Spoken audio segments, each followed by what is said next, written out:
Dear students, let us continue the system model of IoT. This is the lecture 5. In this lecture, we will be discussing the comparing of IoT architecture.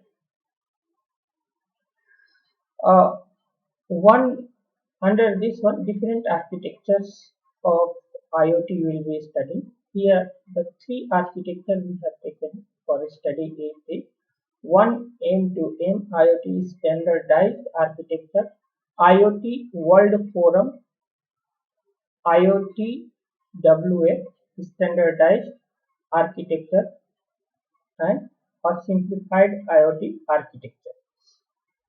So let us go ahead. The first architecture of one M2M, that is a machine to machine IoT is standardized architecture. So here one M2M IoT is standardized architecture to standardize the rapidly growing field of machine to machine communication. The European Telecommunication Standards Institute created the M2M Technical Committee into Hare. So this IETSI had created a technical committee in 2008 called M2M, that is machine to machine. The goal of the committee was to create a common architecture that would help accelerate the adoption of M2M application and devices and extended to IoT. So the goal of this committee was to provide a common architecture that will support all the machine to machine applications.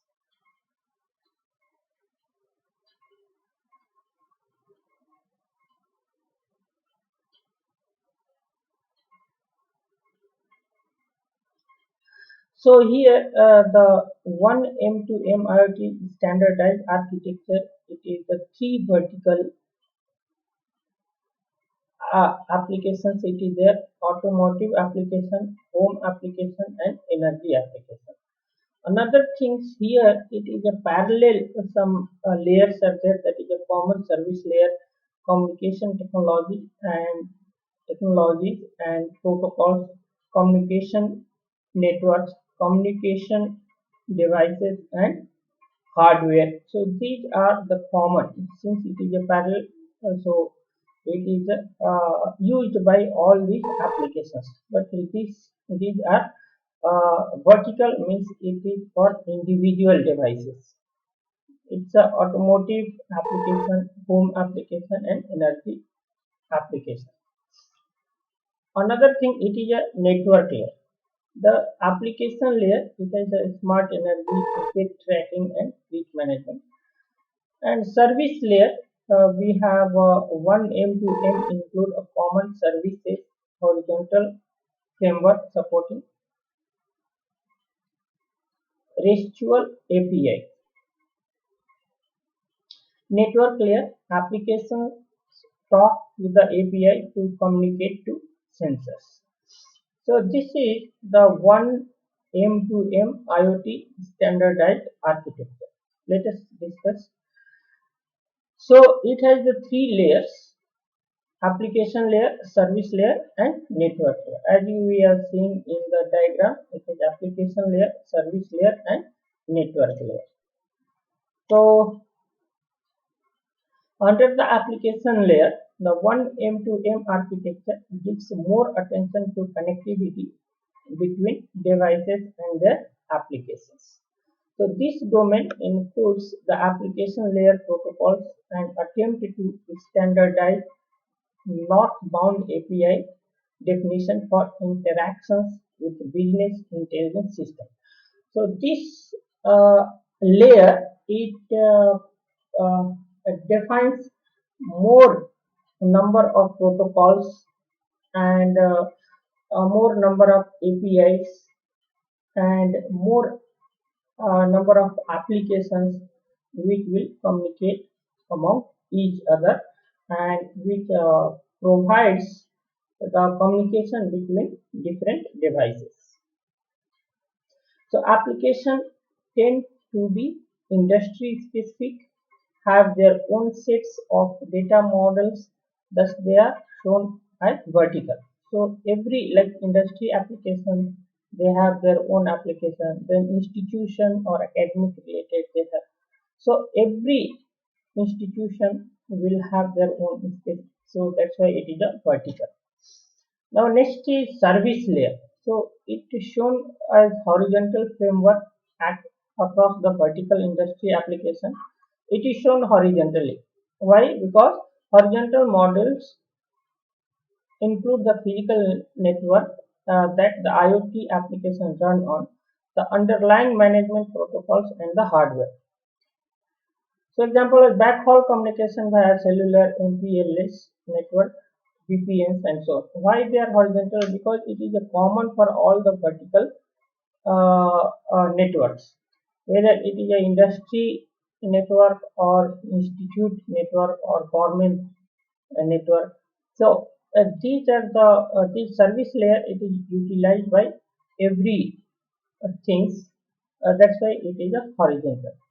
So this conceptual layers adds API and middleware supporting third-party service and application. It also provides service layer also provides some APIs. Next is network layer. This is the communication domain for the IoT devices and endpoints. So it is a communication device domain between the IoT devices, things, and the endpoints. It includes the devices themselves and the communication network that links them. Includes wireless mesh technologies such as IEEE 802.15.4 and wireless. So different protocols will be defined in the network layer. It also includes wired device connections such as IEEE 1901 power line communications. So the IoT World next architecture is IoT World Forum Standardized Architecture. It was introduced in 2014. The IoT World Forum architecture is this one. So it has 7 layers. So it is the first one. It is called the physical device and controllers, then connectivity, edge computing, data accumulation, then data abstraction, application and collaboration and processes. So these 7 layers are defined in the IoT World Forum standardized architecture. The IoT World Forum standardized architecture. So the IoT reference model defines a set of levels with control flowing from the center to the edge, which include sensors, devices, machines, and other types of intelligent endpoints. So in this one, like different intelligent end nodes will be there, like sensors, devices, machines, and other types. So in general, data travels up the stack or originating from the edge and goes northbound to the center. Using this reference model, we are able to achieve the following: decompose the IoT problem into smaller parts, identifying different technologies at each layer and how they relate to one another. Define a system in which different parts can be provided by different vendors. Have a process of defining interfaces that leads to interoperability. So all the advantages are there in the IoT World Forum standardized architecture. So the first layer, it is the physical device layer, or it is also called the control layers. The first layer of the IoT reference model is the physical devices and control layer. So this layer is a home to the things in the Internet of Things. So it includes the different things which will be connected with the Internet. Their primary function is generate